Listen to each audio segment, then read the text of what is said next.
All right, folks, good afternoon or good morning, depending on where you're tuning in to coffeewithjeremy.tv. We're so excited all of you are here today to really help us dig further than I ever thought I would go on a Coffee with Jeremy to collaboration. And so we're really excited to have Andy Wessel with us today. Andy is a longtime friend and colleague of mine from Omaha, Nebraska. He is the community health, he's the community health planner for Douglas Department of Public Health in Omaha. And originally when Andy and I met, it was about 3-4 years ago. We were working on a project together for America Walks, holding one of the first increasing walkability action planning workshops. And actually the Nebraska Walkable Communities Project that a lot of you have been hearing about by watching previous episodes of Coffee with Jeremy is really kind of built on that concept that Andy and I first met during. And so been doing some work with Andy in Omaha, working under the Walkable Communities Project, and anytime, as I said in our Facebook post, anytime I can get the opportunity to dive further into collaboration with you, Andy, I'm always excited about that. So welcome and glad you're here. Glad to be here, Jeremy. Looking forward to it. Excellent. Well, so Andy, let's just start with the basics. So tell us, what is a community health planner and how does collaboration even fit into that job? Yeah, that's one of the fun of working for, a government bureaucracy for a county health department. You get fun titles that you sort of have to explain what in the world they mean. So in a nutshell, when we think about community health, what we think about a lot of times is population health. I mean, that's what a public health department does, is look at population health. And that basically means, like, well, what is the percentage of people who have diabetes or obesity or some sort of chronic disease, and then what do we do about that? And so that sort of idea is just like, well, what if we add up all the number of individuals, what do we end up getting when we look at a population level? But there's another piece to it that basically is about not just sort of people as a collection of individuals, but that community health part is really about the idea of wholeness. So, like, and I oppose that with brokenness. So if you've got a broken family, that's not functioning very well.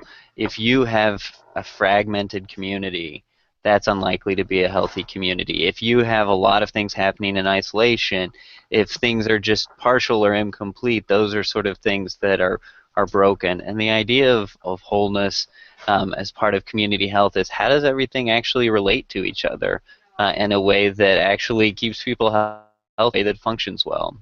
And as you might imagine, collaboration, working with different people to actually come up with shared solutions is essential to really being able to do that work of creating community health, of creating wholeness. So that's a big part of why I really like working collaboratively with people, because it's getting us out of our silos to come up with better solutions.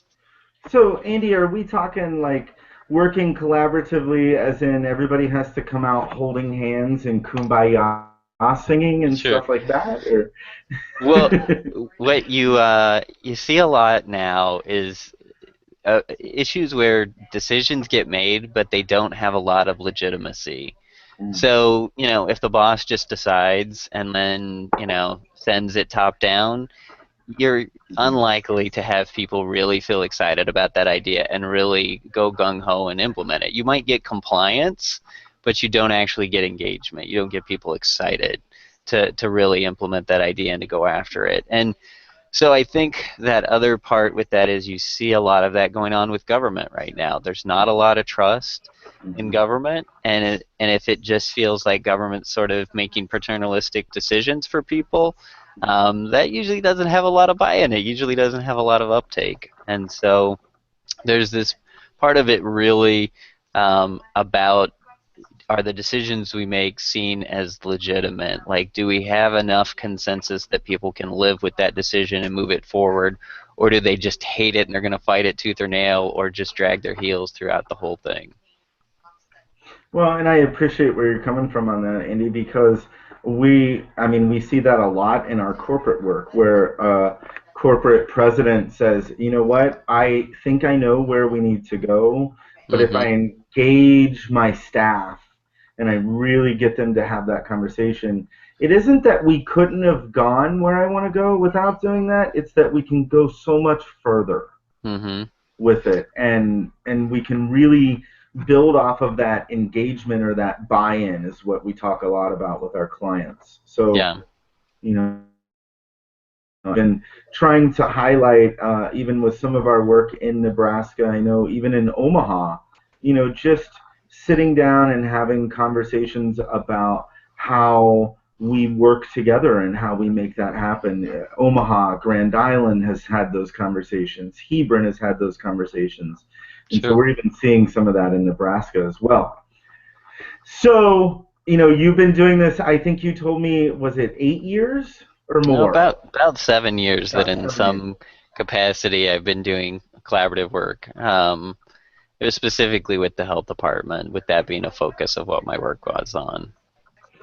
And so, have you always been, a collaboration geek, if you will, or did you come to it in a as like me, for example, was working for IBM, and I took a course and actually went back and applied it, and people engaged in it, and it just got me, totally Yeah. got me. But how did you come to that? How did I start getting hooked? Yeah. Well, gosh, it would have been almost 12 years ago. It was called a Jesuit volunteer, so like AmeriCorps, the Peace Corps, but I was working with people that were chronically homeless, living on the streets of Detroit. Uh huh. And the thing is that if you are working with somebody and you tell them, well, you should stop using drugs, you should stop using alcohol, that sort of thing, more likely than not, people are just going to be resistant, and you're not actually going to be able to have a relationship with them. So there was this whole approach called motivational interviewing, where instead of saying, "Hey, you should quit drinking, then you'll be able to get your life together," it's about actually talking with people and like, so what do you get out of drinking? What do you get out of using drugs? And having that conversation and letting people really sort of lay out for themselves what it is that is working for them, what's not, and you just really kind of act as a mirror for them, letting them see themselves more clearly, and then letting them see what's going on. So that was sort of the first part, and then when I started working for the health department, my boss said, "Oh, okay, you've got to take this facilitation course," and I was sort of like, "I don't know what that's really got to do, and what's going to come of all of this," but it really got me excited because it's one thing to work one on one and do a good job listening and kind of understand where somebody's coming from. It's a different trick to be able to take a whole group of people and listen well to what's going on and find those themes in what people are saying so that you get some common ground and move forward from, rather than it just feeling like the chaos of a ton of different ideas coming out. So that Yeah. being able to see that and to see what can happen when you get a whole group of people to kind of understand where they're all coming from, that's a lot of fun. That's a challenge, but it's a good challenge. It is, and I find it keeps you grounded, and I love that you talked about listening, because I'm always reminded of a very influential person in my early studies, Kathleen Dannemiller, who literally called me out one time because I kept saying, "This client's not listening to me," and she goes, "Yeah, but are you listening to them?" Right. And I always thought that was, I remember at the time thinking, well, of course I am. But looking back, no, I wasn't. And that's part of what makes collaboration really powerful, is to be able to take that step back and listen. I think that's one reason why we find that people will go outside for that facilitative experience, or for that consultant experience when it comes to collaboration, because sometimes it's hard to do that and to be part of that system at the same time. Sure. So Andy, what are some things that have helped you learn how to work collaboratively as you have been working over the past years? So again, I will say 5 years of working with people that are homeless who have a very, very high capacity BS meter uh, Mm-hmm. was certainly good practice, because you learn how to make sure you're being authentic and genuine with people, both in terms of that listening, but then when you are, talking about your point of view, I think that was really a key piece. That it was technology participation was the course that I took for sort of getting started on facilitation. Mm-hmm. Uh, just reading on my own, two books that come to mind. Crucial Conversations was one that I use a lot. That's a good kind of roadmap for me, kind of understanding how to work collaboratively. And then the other one is the Facilitator's Guide to Participatory Decision Making, which is quite the mouthful. Mm-hmm. But I really like that book. Does a great job of just like laying out conceptually what happens in terms of group dynamics and how you actually is to go from that point where everybody's just kind of seeing an issue from their own perspective to Mm-hmm. getting through that part where people are really grappling to understand where somebody else is coming from and getting to that point of shared understanding where you don't just see your perspective, you also see where somebody else is coming from, and that from that point you can actually develop shared solutions. Those are two, and I will also give a shout out to just had a training for the International Association of Public Participation, their Mm-hmm. Foundations of Public Participation course. It was really phenomenal. It was great. They do a great job, and it makes a lot of sense in terms of how government can actually be more responsive and in terms of allowing the public to have a say in the decisions that are going to affect their lives. So Mm-hmm. that was very good as well. I actually went to a virtual training from them that was really excellent, especially when it comes to public participation. Because there's a concept that says, especially when you're looking at it from quote unquote a client's perspective, it's, well, does that mean I have to let go of every decision? Hmm. and I think that that's a common misperception sometimes, that you have to, that whatever they decide is exactly how it has to be. And Yeah. one of the things that we even worked with in the walking summit, for example, was to give that prioritization guidance. So yes, Yeah. this may be everything that's on the wall, but if we really prioritize, where do we need to make those priorities? And I saw that I think even helped you guys.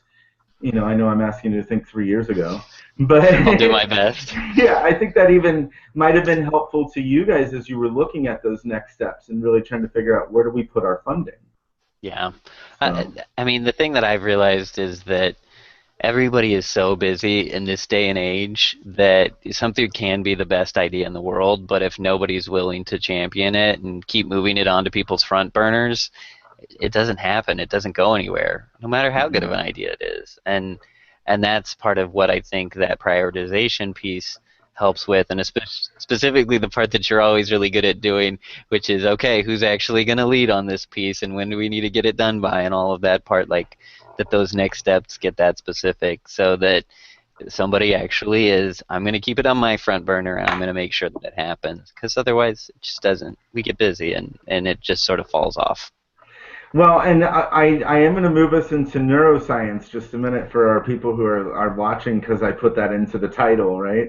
Okay. But you bring up a kind of, or lead me toward a question, which is, has what we've done with you, just from our company's perspective, has that made a difference for you?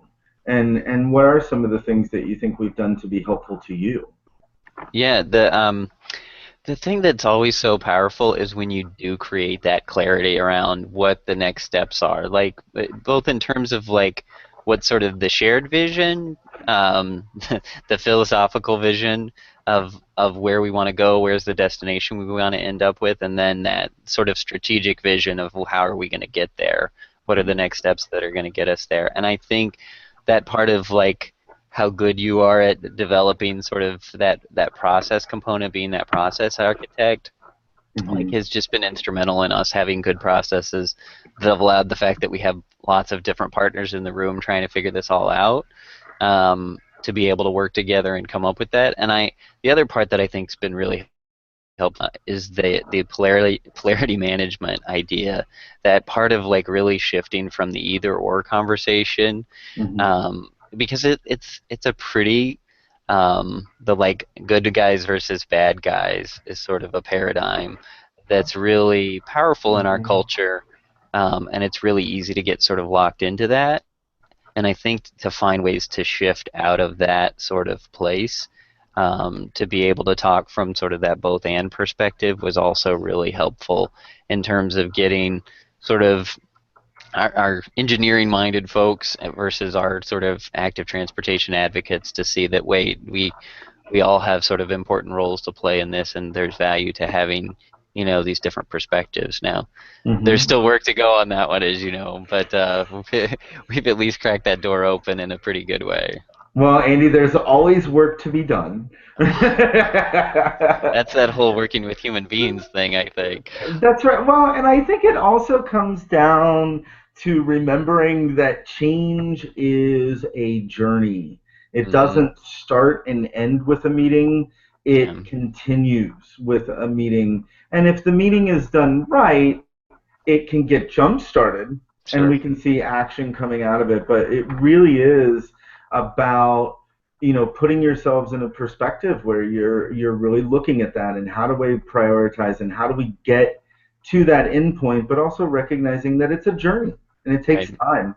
um, so we have about 10 to 13 minutes with Andy left. And so if you're watching us live, I want you to feel free to get your questions in on the YouTube site that you're watching us on live. And so Andy and I will do our best to try to address any questions that come in. And Ryan will be checking in with you here in about 5 minutes to see if we've got questions from either you or our viewers. You can also put those questions to us via Twitter by using the hashtag Coffee with Jeremy. That's hashtag Coffee with Jeremy on Twitter, and we'll be more than happy to get your questions addressed. One of the things that I want to tell our viewers is I made the statement to Andy the other day that I love working with him on various projects because he always challenges me to think about how do we take the experience to the next level and where do we go with that. And Andy, you just referenced some of the work that we had done in last October, and I want to give a big shout out to Jake Jacobs, who coined polarity management, because that's really what drove a lot of that discussion that we did last fall, and really looking at it from the perspective of how do we balance those polarities. And one Hmm. of the things that we always say at SNG Endeavors is that the stuff we're using has been done for quite some time, but our job is to really put it together in a way that's going to make sure it takes it to that next level. And Hmm. Andy and I were walking a couple months ago in Omaha, and you went down this entire thought process Hmm. around how neuroscience impacts collaboration and impacts us when we're trying to collaborate. And Sure. I know you're a big fan of this. So, Sure. what does science tell us when it comes to how our brains function when we're collaborating? Like, what have you learned? So yeah, this is just fun stuff to learn. It's just a fascinating piece to kind of learn how it works. And so we have all this stuff like all the imaging things that are possible now to look at like what parts of our brain are lighting up when different things are happening. And so in a nutshell, there's three main parts of our brain to kind of pay attention to that are important to know about. And so there's the brain stem. That's sort of the oldest part of our brain, the part that we share with reptiles, and so they sometimes you'll hear it referred to that way. This is the reptile brain. So that's the part that like does the survival piece that keeps us alive, makes sure our heart's beating, takes us into fight or flight mode if we need to, all of that. And then there's sort of the limbic system that's the sort of emotional center, the like, yes, this is really good, I want more of that, or no, this is bad, let's get away from that. And that part really also it does a good job of referencing our memories to help us sort of navigate. Again, do we want more of this or do we want less of this sort of thing? The approach or avoidance is part of what they talk about. And then there's the cortex. That's actually the part that's really like the part that's the primate brain, the really thinking brain. And in particular, there's this part that's right behind our foreheads. That's called the prefrontal cortex, and that is actually the last part to develop, both in terms sort of evolutionarily, but then also when we talk about like men's brains aren't fully evolved until they're like 25. That's what we're referring to as the prefrontal cortex. And that part, that human part of our brain, is the part that's really involved with empathy. It's involved with sort of moral reasoning, moral awareness, emotional balance, being able to see other people's perspectives. And so that part is really critical that to be tapped into whenever you're working collaboratively. And I'll contrast that sort of human brain part with, then if we go back and get people in sort of a stress response, what happens is then we go to sort of survival mode. And that's the whole thing you've heard of fight or flight. And that's going back to that sort of reptile brain part. And we just, when we go there, when we are not feeling safe, when we're feeling stressed, then our options become that fight, flight, or freeze. And at that point, we can't collaborate. We are just thinking about our personal survival, and it is just on how do I, how do I get through this situation, and we're not thinking about, what's going on with other people. And so anytime you're in that situation where somebody's got you really upset and you say something that you look back on and you're thinking, wow, that was really stupid, well, I can't believe I said that, like that's because part of your brain got hijacked, and you shut down the like human part, the empathetic part, the part that's capable of emotional balance, and went straight to that survival brain. And so that's why safety is such a key piece of what a facilitator is trying to create. Because if people feel safe, if they can feel like they can be honest and candid with other people, then they're coming from that human part of that brain, that human mode, versus that survival mode. And so it's essential to be able to do that, because otherwise you're dealing with a bunch of people who their brains are just hijacked to just be in sort of a fight or flight place. Now, for me, Andy, when I'm trying to set that tone with people, I usually talk about it as, today's an opportunity for us to have an open and honest conversation, and I want you to be respectful of others, Hmm. but at the same time, also be open to see the world through different perspectives. How Sure. do you help to set that tone for a Mm. meeting when you're facilitating? Um, I think a lot of that goes into the work before you ever get into the room. Um, Mm-hmm. because I think if you've built the relationships with people, if you've had good conversations planning out the meeting and leading up to it, then most of the time people are walking into that room ready to go and excited for the conversation. Mm-hmm. And if you haven't done that, if people are walking into that room apprehensive and already on edge, then it's gonna be tough to sort of set that sort of mindset for people.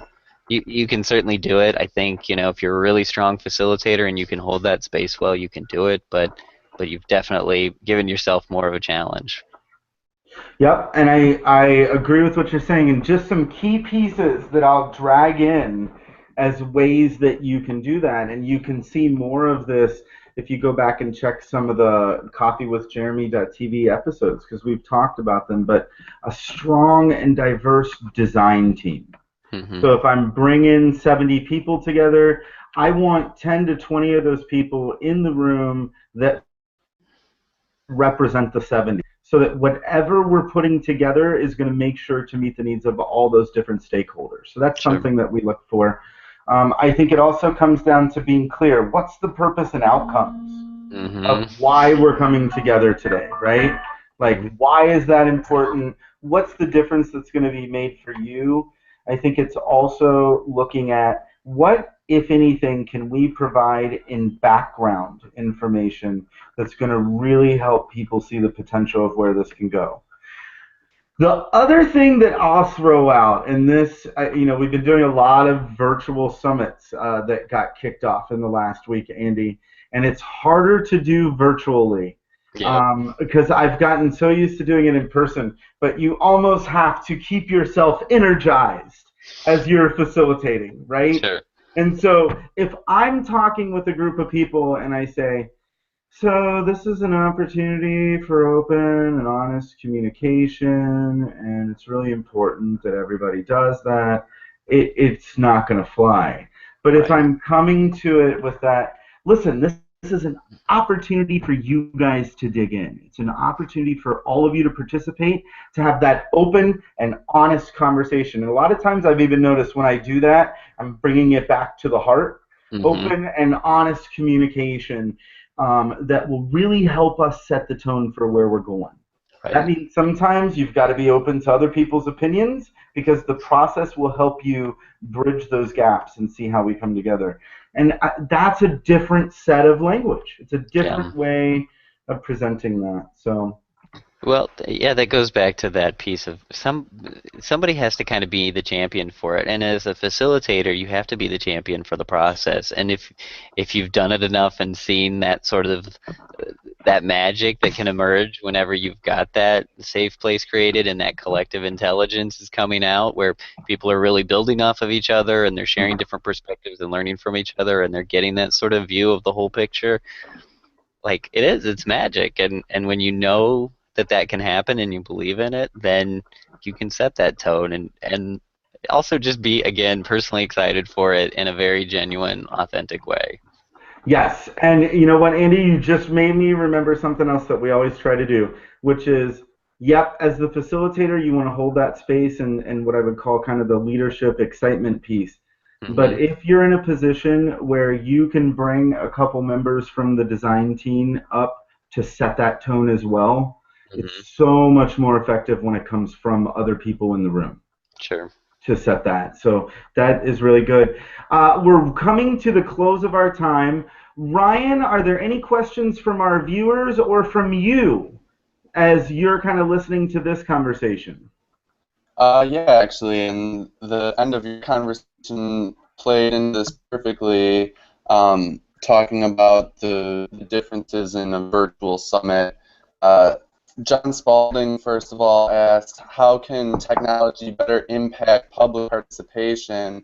And then my piggyback off of that is, when you are in those virtual summits, does your approach change at all? Do you do anything different than when you're in the room together as one group? Yeah, that's a great question. So I'll give some thoughts on that, Andy, and then let me know if you've got anything to add. Okay. Uh, John's question is, how can technology impact participation? So, John, it's so awesome to me that you're bringing that up because there is a blog post that you can go check out on the S&G Endeavors blog at sgendeavors.com/blog. And it does talk about our process called engaged change, which really does approach strategic planning from a virtual perspective. I think technology offers a lot of advantages for a group.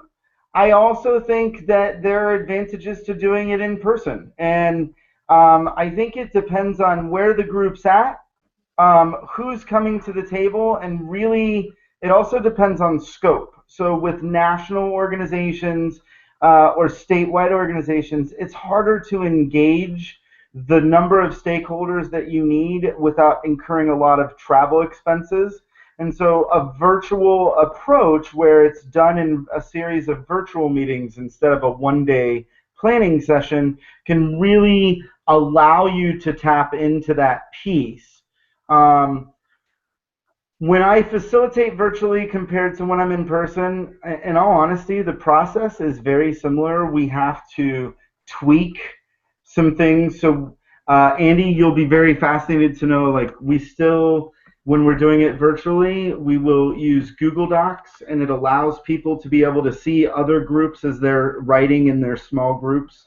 Hmm. Um, and so it's kind of that aspect of seeing the flip charts Yeah. being written on across the room. And so working at ways to duplicate what we see happening in person to be part of that virtual conversation is really important. Sharing pictures is really important. We've actually got a client right now where they brought their group together in person at a conference just for an hour long. This is what we're going to do virtually.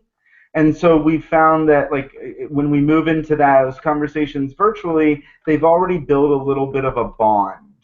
I also think,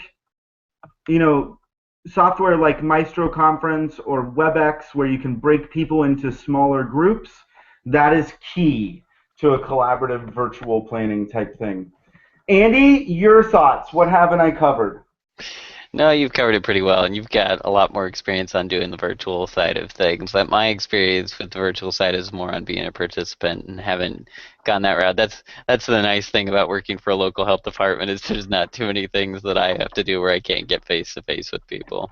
That's right. And let's be really clear. I mean, going back to your question, John Spalding, it is virtual collaboration. We've actually done surveys and evaluations on the processes that we've done, and we've got data that shows that for participants, if the meetings are designed correctly, that's a key piece of that. If they're designed correctly, the virtual meetings can be just as effective for participants when they're used. But the key wording there is designed effectively. And I think, Andy, you would even agree, even in person, if it's not designed effectively, it doesn't work. It doesn't work. I mean, and that's one of the things that a really good facilitator can do is if you get into the middle of that room and you've got it planned one way and then the room takes it in a different direction, then you know how to follow that and operate on the fly. That's that's always a bit of a gut-wrenching experience when that happens, but still sometimes the best work comes out of that when that happens, when you get to that point where the room takes you in a whole different place. And I think that that's a great place to end, Andy, because you and I have both seen such great examples of where such great work can come out of that. Sure. What I'll easily and playfully call the derailment. Uh-huh. It happens. So, the crosstown bus. Yeah. That's right. So Ryan, we're going to be wrapping up here shortly. So if you want to get ready to take us out with our applause and closing us out. Before we do that, I want to give a big thanks to Ryan for being able to step in and help us on the back end running our logistics today. Really appreciate that. It's always great to get new people behind the board, and so I'm really excited about that. And a big thanks to you, Ryan. A huge thanks to you, Andy. When we started this conversation, walking a couple months ago, I had no idea that it would end up this well. So I was guessing that it would, but I think it's been a really great conversation. I appreciate all the insight and research that you've done into this topic, and I really appreciate all of your commitment to including collaboration as a tool in your toolkit for the work you do. So, Andy, any final thoughts before I close this out from you? Something you want the viewers to take away? Keep practicing. Keep trying to do that piece. The figuring out both that, like, the way I've heard it described is that in crucial conversations that works really well. You got to find that mutual purpose between you and whoever you're trying to work with, and keep that mutual respect. That as long as you've got those pieces in place, you can talk about anything and navigate it well. And I believe that is very, very true, and especially that respect piece. I've seen, I don't know how many times, where that conversation starts becoming around somebody's personal identity because they feel disrespected. So if you do nothing else, keep treating people with respect, and a lot of good things tends to flow from that. Excellent, Andy. Well, again, a big thanks to you for joining us today. Again, thank you to Ryan. If you want to find more information about other Coffee with Jeremy episodes, you can go to www.coffeewithjeremy.tv. You can also find more information on S&G Endeavors at www.sgendeavors.com. And for information on SG Media Group, go to www.sgemediagroup.com. So big thanks to you, Andy. It's been awesome talking with you, and I'm glad you were able to join us today. Good luck on your upcoming arrivals, and we will go ahead and conclude Coffee with Jeremy for today. So thank you. Thanks, everybody.